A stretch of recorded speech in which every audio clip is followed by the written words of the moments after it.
Copyright na. Sakto afternoon mga kasakto. So mga kasakto, ang ipakita natin ngayon is yung paano siya bandol yung ating sibuyas dahon. Yung ating sibuyas dahon o onion leeks sa English. Yan. Sa lugar namin, siya yung mga trusted na taga harvest at saka impake. So napakagaling. So wala makakatalo sa kanya dito guys. So yun ang mga grupo. Yan. Yung mga fighter harvest. Shout out sa mga harvester ng sibuyas dahon.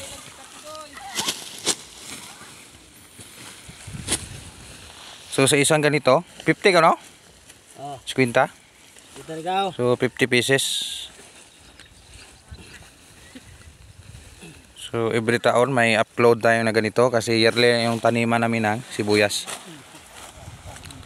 Bukas, yan yung ating harvest, yan. And then the next day, ito pa. Kamote. Yan. God's blessing, maraming harvest yung ating katabi na farm. So dapat sakto yung bilang kasi yung order sa market yun lang. So tama-tama lang yung laki. Malaki yun. So ganito, yung sukat sobra isang kamay, sobra isang kilo. Pinakamaliit na kilo nito 1 1/4. Yung pinaka baba. Para maniwala kayo na 50 pieces bilangin natin 1, 2, 3, 4, 5, 6, 7, 8, 9, 10, 11, 12, 13, 14, 15, 16, 17, 18, 19, 20, 21, 23, 14, 15, 16, 17, 18, 9, 31, 2, 3, 4, 5, 36.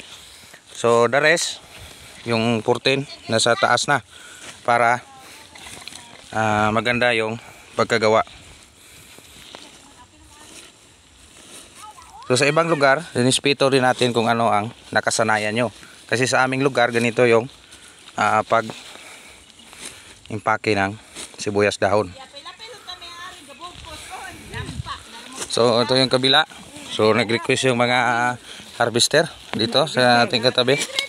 So ito pang kalawa ito. So ito 15 ito guys. So nag-request sila dito na isali. So ito yung pinaka-boss dito. Yan, si Madam. Hi! Oh. Siya yung may-ari nito. Tarong ako na nga makita ako. Oh. So sa pag magkano ngayon sa market ma'am isang ganito? 60? 60 oh. 65. Yun. So alam natin na mas ganda yung presyuhan kasi tingnan nyo naman. Malaki yung puso. So yan, sila yung mga tumutulong at natapos yung harvest ng ating onions. So yan lang muna, konting update dito sa ating area, Canlaon City, Negros Oriental. Ipakita muna natin yung kung paano ito ibilog.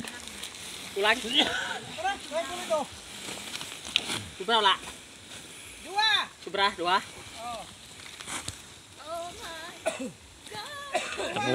Tapunan lang ng dua. Kulag dua. Sobra.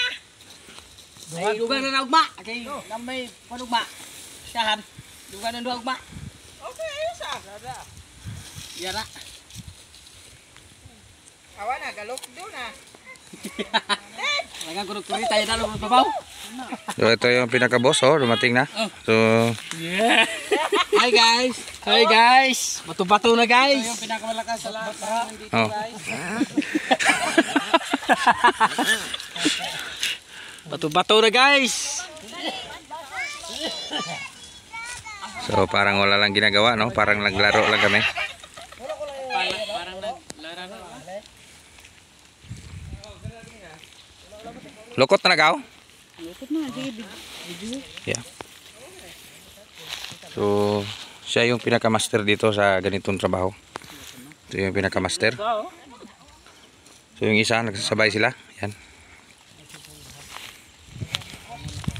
Magkabilaan yung birada. Birada na sa Lukot na. So yan lang. Kaya kung number mo ron tiya. Oh, si So, Romeo na number si Romeo ni mo. yan lang. I-roll nyo lang. Si Romeo ba? Number kapiton bila. So kailangan mahigpit yung hawak nyo sa sako bago siya i-roll.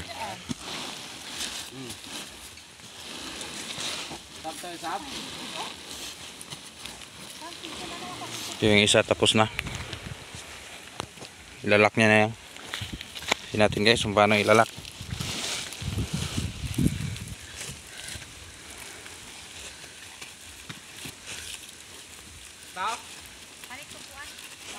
So, yung isa finish product na yun. Tapos na din.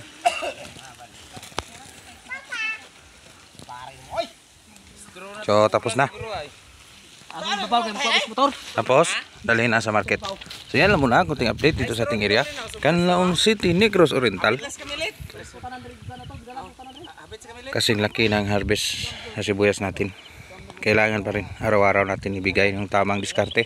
Nang sa ganun is magaya din ating kapwa farmers. Salamat. Insakto TV.